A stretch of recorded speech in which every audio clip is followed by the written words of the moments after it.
Baik, Assalamualaikum warahmatullahi wabarakatuh. Assalamualaikum sekali lagi tuan dan puan, rakan-rakan sekalian. Alhamdulillah hari ini 1 hari bulan 1 1 hari bulan 1 tahun 2021. Jadi kali ini tengah hari hari ini hari hari Jumaat dan sekitar jam 1:30 saya jadualkan untuk bawakan satu lagi sesi dan juga topik untuk dibincangkan Jadi kepada rakan-rakan tuan dan puan yang bersama-sama dalam siaran di platform Facebook, atau sekiranya tuan dan puan menonton selepas ini ataupun tuan dan puan selepas ini menonton di platform YouTube, saya juga ucapkan terima kasih, ucapkan selamat datang kepada semua. Jadi seperti biasa saya berada di rumah. Jadi kebanyakan Facebook live saya sebenarnya berada di ruang kerja di rumah. Jadi saya apabila keluar itu adalah atas tujuan untuk berjumpa ataupun orang kata ada perbincangan, ada mesyuarat. Jadi saya tak ada buat live ataupun buat video di kawasan lain di luar buat masa ni buat masa ni. Jadi semenjak bulan Mac bulan Mac tahun lepas, tahun 2020 sehinggalah ke hari ini, banyaknya lokasi untuk FB live adalah di ruang kerja di rumah ni di rumah. Jadi untuk itu sekali lagi tuan dan puan, saya ucapkan terima kasih. Saya ucapkan juga selamat datang kepada yang dapat bersama-sama dalam sesi kali ini, dan sekiranya tuan dan puan menonton secara rebroadcast video ini, saya juga ucapkan terima kasih kerana tuan dan puan akan dapat menonton di platform Facebook dan juga di channel YouTube Nur Aminah Omar. Jadi pada hari ini sebenarnya saya bawakan satu lagi topik perbincangan tentang planning ahead. Jadi ramailah kita kata, semua orang pun tahu setiap kali kita kata setiap apa-apa yang kita lakukan, kita buat rancangan kita merancang, dan kita juga tahu kita juga percaya bahawa kita hanya merancang Allah yang menentukan. Itu satu perkara yang biasalah. Jadi kita kata perkara yang biasa itulah yang kadang-kadang kita kata kita lupa, sebab memang semuanya orang kata ketentuan Allah, tetapi pastinya kita kena merancang kerana memang perancangan Allah itu sentiasa ada, tetapi kita perlu merancang sebagai salah satu daripada usaha kita Jadi dalam perbincangan kali ini sebenarnya saya nak bawakan satu perbincangan tentang merancang ke hadapan. Sebab banyak keadaan di mana kita ada banyak orang kata kisah-kisah lama ataupun yang biasa saya sebut sebagai baggage yang kat belakang, banyak sangat yang menarik kita apabila kita kata kita nak move forward ataupun kita kata kita nak meneruskan perkara-perkara yang kita nak lakukan untuk move forward. Ada banyak perkara yang telah berlaku yang telah berlaku, orang kata masa silam itu ada beberapa perkara yang menarik kita, yang menyebabkan pergerakan kita ke hadapan itu lambat. Jadi kalau dalam konteks kehidupan yang mungkin berbentuk memori-memori ataupun ingatan-ingatan ataupun pengalaman-pengalaman yang tidak baik. Kadang-kadang pengalaman yang baik, pengalaman yang menggembirakan, yang bagus-bagus tu juga menyebabkan kita slow untuk rancang ke hadapan kerana kita seronok. Jadi kita tak tengok ke depan, kita tengah seronok lagi, berhayal lagi, gembira dengan pencapaian di sebelum ni, pencapaian sebelum-sebelum ni. Dan pada masa yang sama ada beberapa jenis sejarah yang berbentuk teknikal. Yang berbentuk teknikal ni dia jadi macam sejarah profil kewangan kita, sejarah pekerjaan kita. Yang itu sebenarnya antara yang orang kata juga beberapa perkara yang lepas yang menyebabkan bila kita nak move on tu susah. Dia jadi keadaannya macam tu. Waalaikumsalam Puan Faiza. Alhamdulillah. Jadi hari ini sekali lagi kita diberikan orang kata masa ke lapangan untuk bersama-sama meneruskanlah jadual kita sama ada jadual bersama keluarga ataupun yang masih bekerja.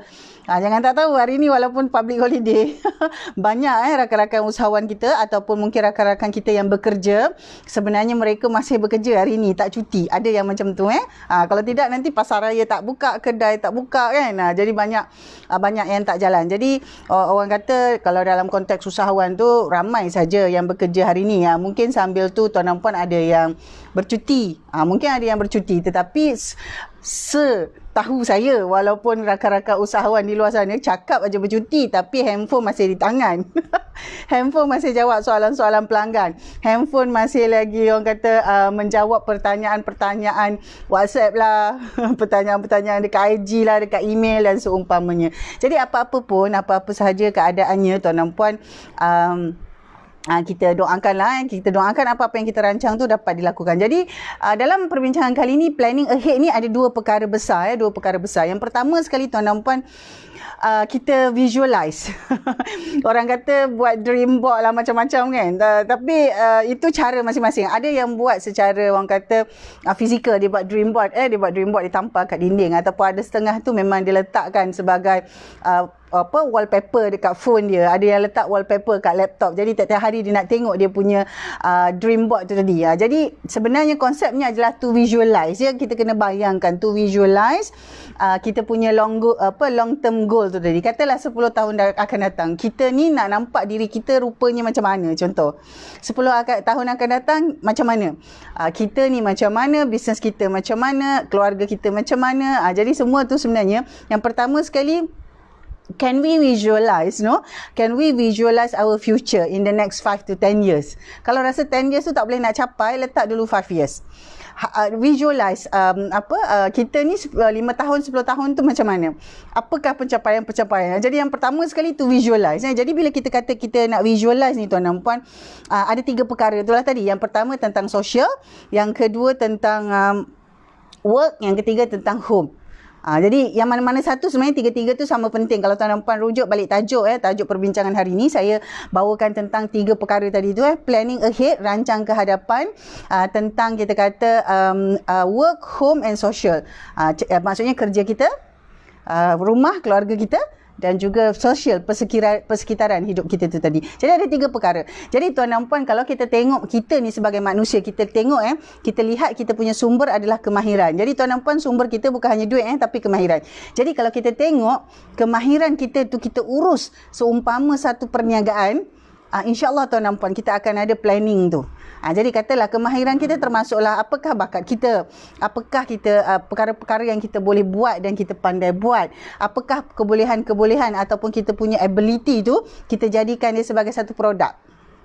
Jadi kita jadikan dia tu sebagai satu produk dan kita rancang. Barulah kita boleh tengok dan kita boleh visualize. Kita ni 5 tahun akan datang macam mana, 10 tahun akan datang macam mana.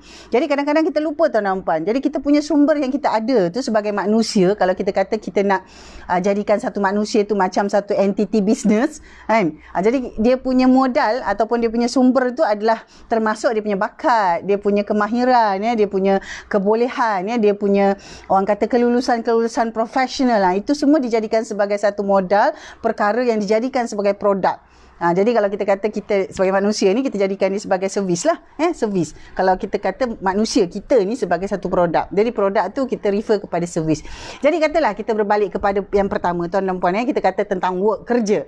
Jadi kita akan tengok bila kita plan ahead, kita akan fikir, kita akan tengok berapa income level yang kita capai tu, yang kita nak capai tu. Kita punya income level tu yang pertama. Yang kedua, mungkin kita akan tengok dengan income level tu berapa tinggi kita punya tanggungjawab. The level of responsibility that we have.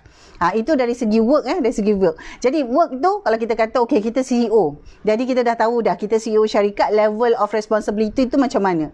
Jadi kita ada satu organisasi, kita ada satu team, satu orang-orang yang perlu kita pimpin. Jadi kita dah tahu. Kemudian kita akan tengok juga yang ketiga, berapa banyak kuasa, how much authority do we have. How much authority do we have? Jadi bila kita projek ke depan, kita tengok 5 tahun, 10 tahun akan datang, berkaitan dengan kerja kita, work ataupun kita kata business tu tadi, kita akan lihat perkara-perkara ni. Sekiranya tuan dan puan katalah tak ada business sekalipun, bekerja dalam organisasi orang, katalah kerja dengan orang, kerja kat syarikat orang, perkara ni pun kita perlu rancang dan perlu tanya.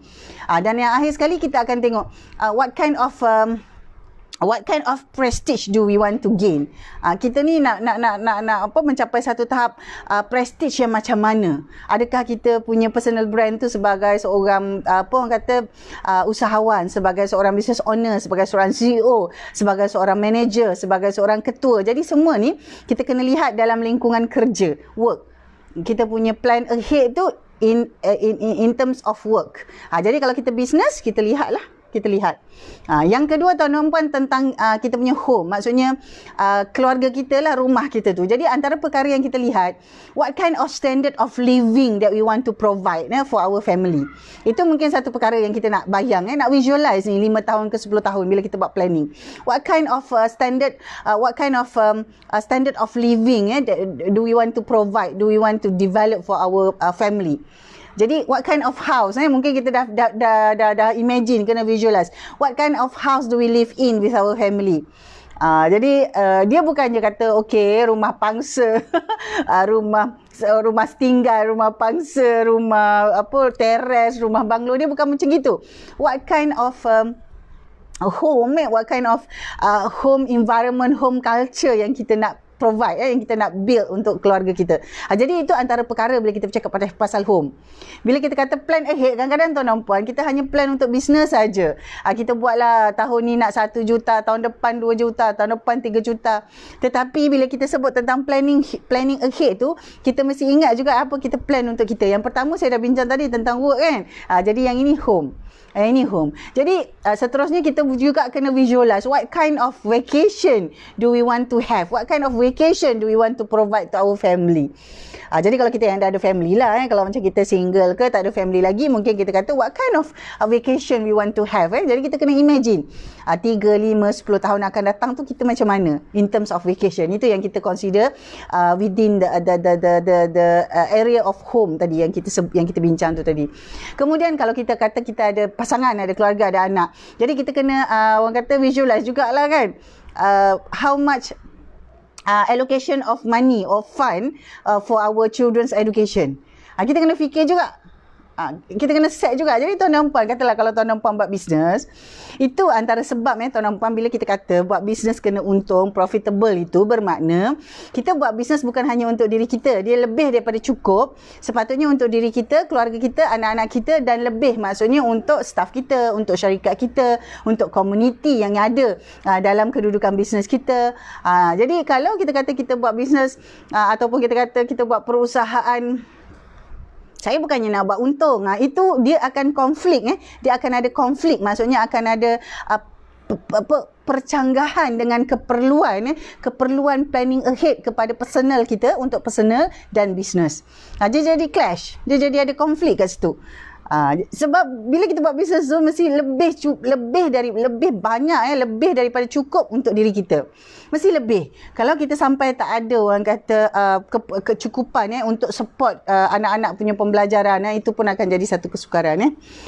Kalau dia cukup-cukup, maksudnya kita kena usahakan dengan lebih lagi lah.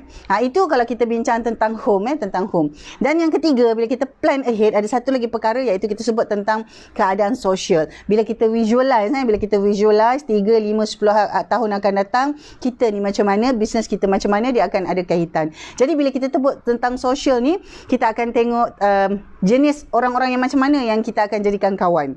Contoh kemudian grup-grup sosial yang macam mana, grup networking macam mana, persatuan macam mana, NGO macam mana yang kita nak join. Kemudian kita akan plan pula jenis-jenis komuniti, kelab-kelab yang macam mana yang kita orang kata sesuai untuk kita masuk. Parti-parti politik, contoh parti-parti politik mana yang kita rasa kita nak sokong.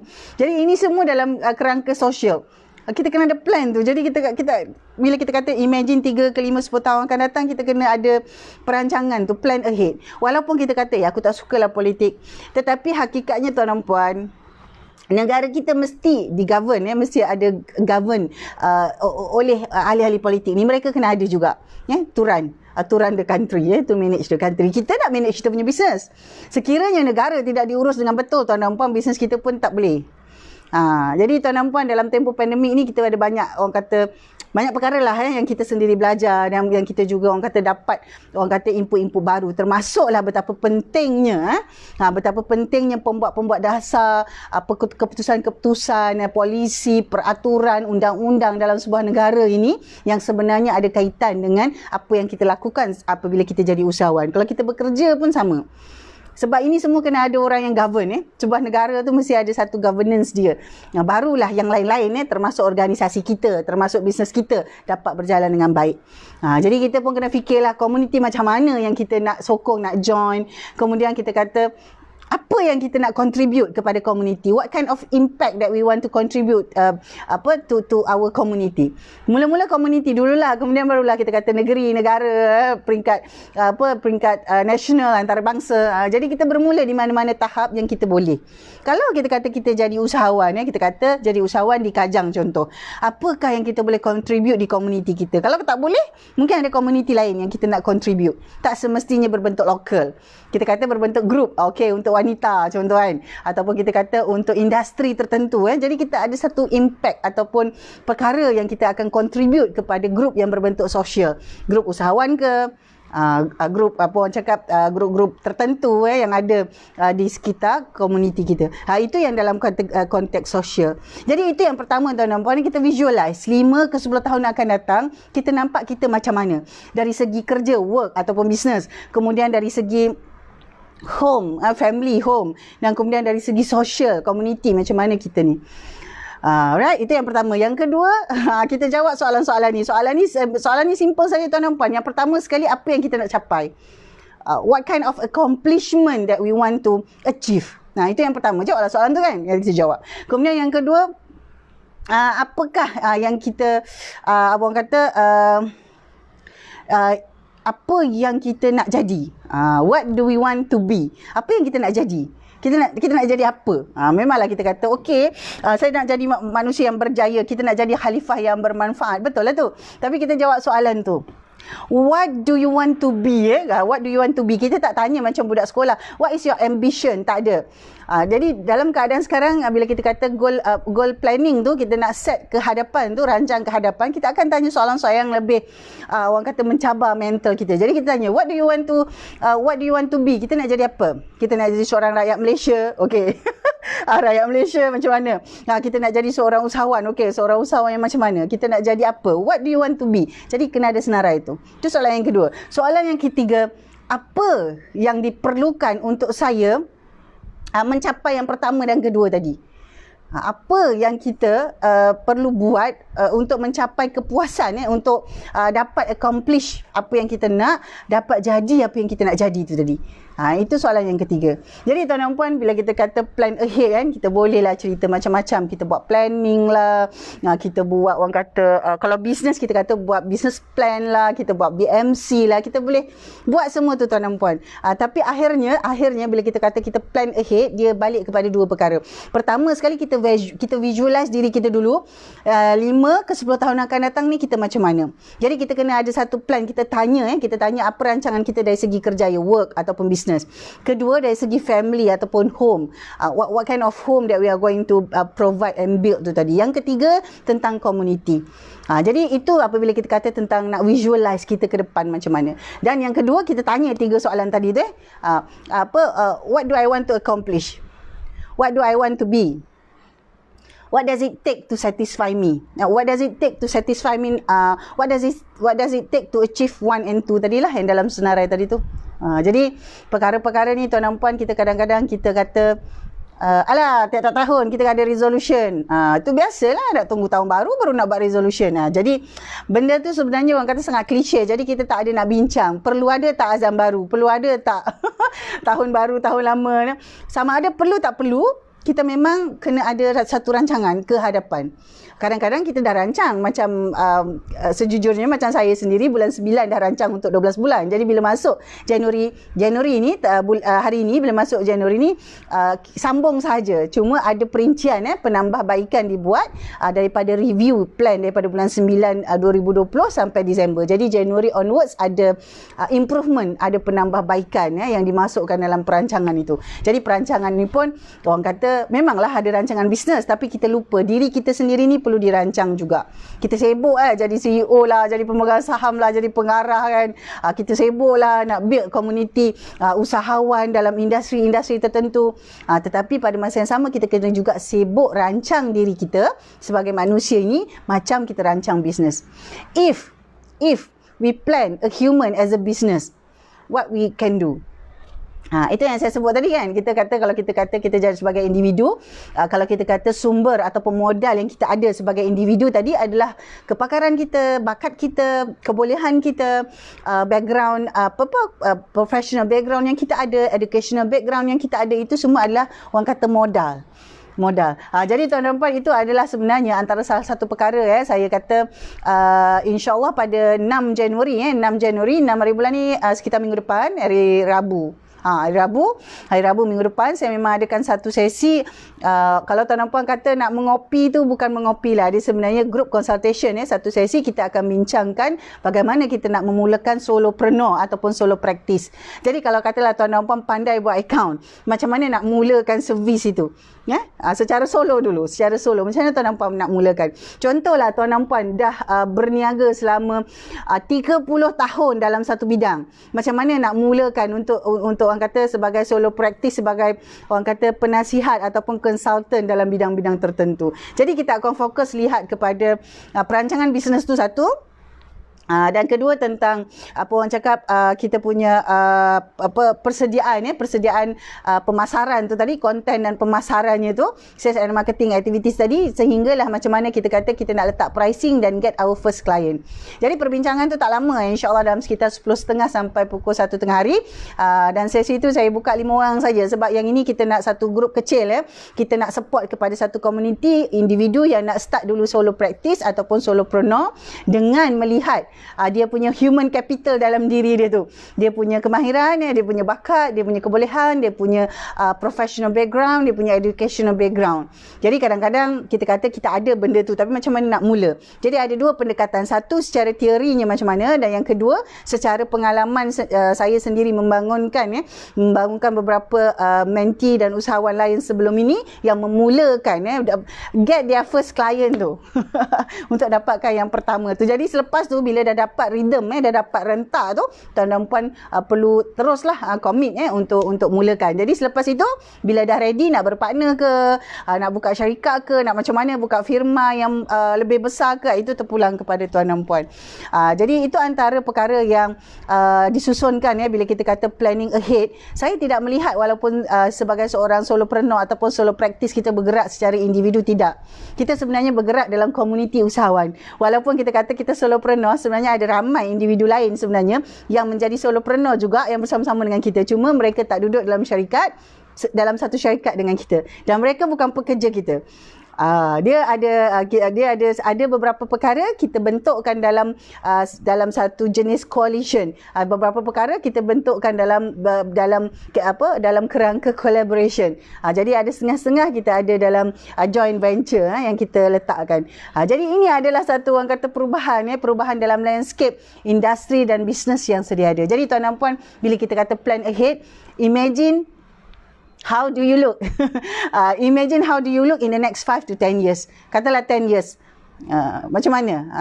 Jadi kita tengoklah dari segi kita punya work ataupun business ataupun career. Apa tu kita tengok pula dari segi home, the family. Kemudian kita tengok pula dari segi social. Macam mana? Sampai ke tahap mana yang kita nak tetapkan tu tadi. Dan kemudian baru kita jawab beberapa soalan, termasuklah what we want to accomplish. Apa yang kita nak capai. Kemudian kita tengok pula kita nak jadi apa. 5 tahun, 10 tahun tu kita jadi apa. Kita takkanlah 5 tahun, 10 tahun CEO je sepanjang hayat. Mesti ada benda lain yang kita nak capai kan. Kemudian apa pula yang kita perlu buat untuk kita capai benda-benda tu. What does it take for me to satisfy my my goal for item 1 and 2. What I want to accomplish and what I want to be tu tadi. What are the effort, what are the things that I must do. Itu antara perkara-perkara yang kita perlu jawab, dan dengan itu sebenarnya baru kita ada satu plan. Dah jawab tu baru ada satu plan yang lebih jelas untuk kita move forward. Jadi tuan dan puan, rancang memang ke hadapan, tetapi kita tahu dalam setiap perjalanan kita itu akan ada perkara-perkara yang menarik kita ke belakang ataupun yang menyebabkan kita terpaksa berhenti. Kita bukan berhenti, kita pause. Maksudnya kita berhenti sebentar. Bukannya kita berhenti langsung tak bergerak. Tak. Tapi kita berhenti sebentar. Kita jadi pause. Jadi bila kadang-kadang pause tu lama sangat. Kadang-kadang pause tu sepatutnya 1 minit pause ataupun 60 saat pause. Tapi kita ambil sampai 1 jam pause. Macam tu. Jadi itu maksudnya. Jadi insyaAllah tahun 6 tahun 2021 ni, terima kasih Encik Fatihi, Puan Faiza dan beberapa orang rakan-rakan tadi yang masuk, yang sempat masuk. Jangan lupa boleh saja nanti join rebroadcast. InsyaAllah dalam bulan ni ada 2 sesi group consultation pada 6 hari bulan 1 dan 12 hari bulan 1 khusus untuk rakan-rakan pengusaha pendidikan. Jadi tuan dan puan boleh sentiasa watch out the space on this page dan juga personal Facebook saya, dan ada beberapa maklumat yang disiarkan secara rasmi di www.aminahumar.com di blog saya itu. Jadi untuk itu tuan dan puan, semoga tuan dan puan semua dalam keadaan yang baik dan sihat sentiasa. InsyaAllah kita sama-sama doakan di samping kita berusaha tu tuan dan puan, sama-sama doakan supaya rakan-rakan kita semua juga diberikan kelapangan dan juga diberikan orang kata jalan-jalan penyelesaian kepada apa-apa juga cabaran dan situasi yang kita semua hadapi insyaAllah. Jadi untuk itu tuan dan puan, saya ucapkan terima kasih. Kita jumpa lagi dalam video akan datang. Seperti biasa, buat masa ni saya masih lagi bekerja dari rumah sebenarnya, tapi banyak mesyuarat ataupun aktiviti keluar tu memang ada mengikut jadual. Jadi untuk itu terima kasih semua. Assalamualaikum. Kita doakan sama-sama yang baik untuk semua. Tak kira lah kawan baik ke kawan kurang baik ke, semua sekali lah. Dengan itu Assalamualaikum. Kita jumpa lagi.